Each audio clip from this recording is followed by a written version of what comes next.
Hello, fellow alums. Dr. Terry Zeitlow here from our beautiful campus at LeTourneau University, and welcoming with me today Tom Bevan. Tom is the executive director of our LeTourneau University Foundation, and this is actually the first of 3 communications. We'll be with you this month, September, and then again in October and November. So really looking forward to these conversations with Tom.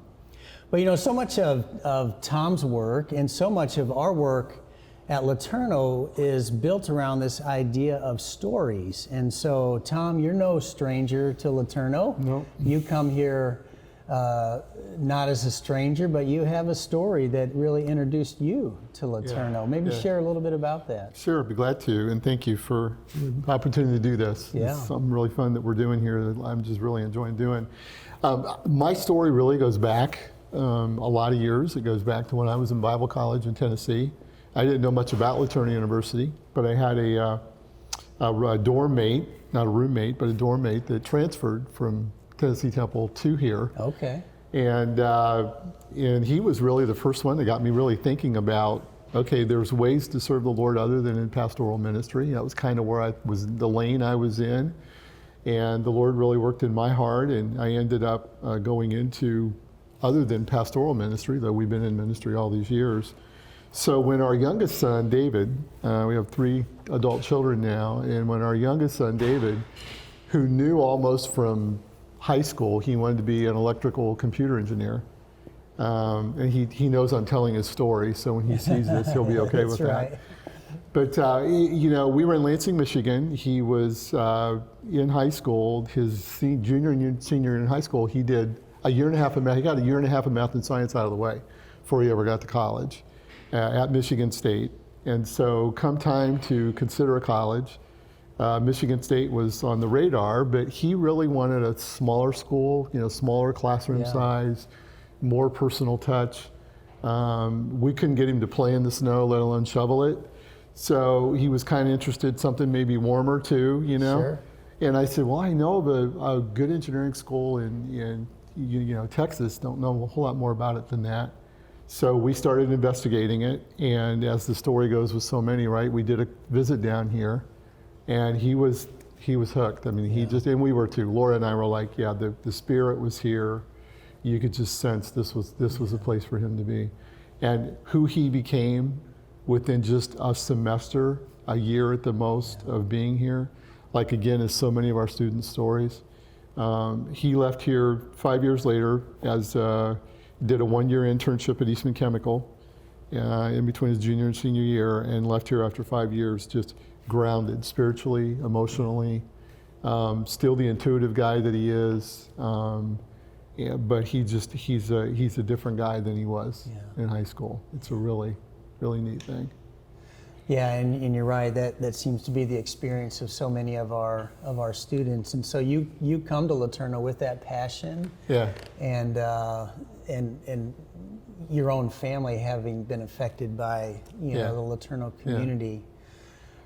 You and I, we've worked together almost 3 years now, and your biblical knowledge, your desire to help people and care for people just impresses me so much. And yet Scripture so much informs your work. And so thinking along this lines of this, this idea of this story and the importance of that in our lives, share a little bit about Judges 2:10, because I know that means so much to your work. And that's then always my jump-off point. So share a little bit about that, and then how does that verse kind of inform your work and why you're so passionate about what you do here at LeTourneau? Well, I'll begin with talking about the fact that I spent almost 20 years in emergency medicine. As a practitioner and then in resuscitation research. So I've seen a lot of death and dying. I've dealt with a lot of families in those situations. And 20 years ago now, had an opportunity to get into financial services, and have continued in that lane, still licensed as a fiduciary, but now in more of a ministry setting the last 10 years in academia. And when I went to a university in Pennsylvania that had a foundation like this, we patterned this one after that one. I became impressed that we really needed some context for the discussion about planned giving, about estate planning. Estate planning is what I've been doing now for 20 years. And just in my own study, and I had, about that same era, had kind of done a tracing of Joseph as, he went through all he went through, and then, 400 years later, Israel comes out of Egypt, and just kind of tracking Israel as they came through into the Promised Land after the 40 years of wandering and all that's involved in that. Yeah. And Judges 2:10 is, in many ways, such a sad commentary on where that all ended up. And again, as you say, it informs what I'm doing, because Judges 2:10, just to set the narrative, Israel now, after 40 years of wandering, enters the Promised Land. We know the story. They conquered people after people. They did what they were supposed to do. They went in and drove the people out of the land. God went before them, fought those battles for them. Such incredible testimonies of what he did. The parting of the Red Sea as it started, but then the parting of the Jordan, and just the imagery of the leaders of the 12 tribes carrying these big stones, out into the middle of the dry riverbed and dropping them down in the middle of the riverbed. And they've said that even at flood stage, you could see those stones above the water line. And so with all of that they did, and how encouraged they were throughout the book of Deuteronomy, the early chapters of Deuteronomy, tell your children and your children's children, rehearse to them over and over again, when you walk by the way, when you sit down, when you rise up, what God has done in your lives, so that they can be encouraged to faithfulness and obedience in their lives to follow. Yeah. So we get through the book of Joshua, we enter into the book of Judges, and the war had been won. There were still battles to be fought, but they didn't fight the battles. They said, you know what, it's too hard. People don't mess with us anymore. We've got all we need.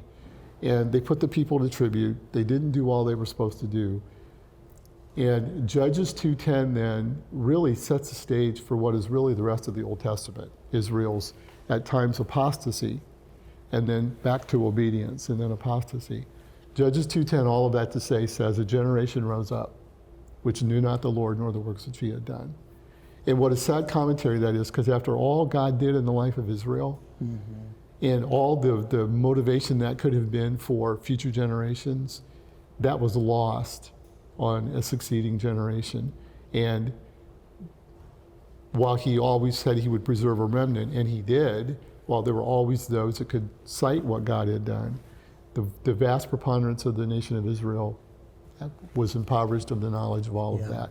So all that to say, when I began to think about the importance of estate and legacy planning, particularly in a ministry setting, it begins with your story. It begins with, okay, it's wonderful that the Lord's blessed you and you have all of these possessions, but how did you come by all this? How did all that happen? What did God do in your life that brought all this about? And what's interesting today is, even in the last handful of years, there's now something like $60-70 trillion passing between generations. In fact, it's projected that by 2030, millennials are going to control 5 times as much wealth as they do today. The millennials hearing this are saying, yeah. The problem is, if wisdom isn't passed to that generation before wealth, as one has said, then it's projected that probably every 3 to 5 years, a lot of that wealth is going to change hands. I have a story, of how the Lord's led me. You have a story of how the Lord's led you and Jill. And that story is what our estate and legacy plan ought to begin with, which is why the worksheet we've put together to assist people in their own estate and legacy planning begins with a little bit of a cheat sheet, a little bit of a series of questions. Write your story down, and then list all the things that the Lord has brought about in your life by way of assets, possessions, whatever, because what follows is a result of all that God did.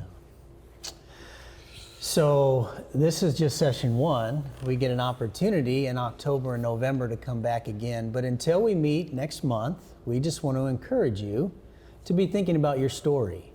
Be thinking about what God has done in your life, and how are you going to be passing that down to future generations. We'll see you next month.